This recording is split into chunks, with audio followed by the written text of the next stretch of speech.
শহীদের মৃত্যু চাই। আমরা ইহুদিদের কাছে মাথা নত করব না। আর নেতানিয়াহু আর তোমার অভিভাবকরা অপেক্ষা করো, আসমানের পক্ষ থেকে ডিসিশন খুব শীঘ্রই আসবে। তোমার লাশ বন্য পশুরা খাবে, কুকুর খাবে, তোমার মাটিও কোথায় হবে না।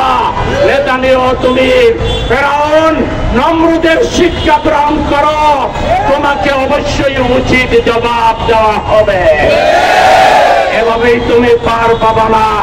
সুতরাং আজকে আমরা এখনো জাতিসংঘকে বলবো, বিশ্বের অধিকাংশ রাষ্ট্র যেখানে স্বাধীন ফিলিস্তিন রাষ্ট্রের পক্ষ নিয়েছে, মত দিয়েছে, অতএব জাতিসংঘের পক্ষ থেকে আপনারা সেটি কার্যকর করার জন্য যে ধরনের ভূমিকা নেওয়া দরকার সেটি নিয়ে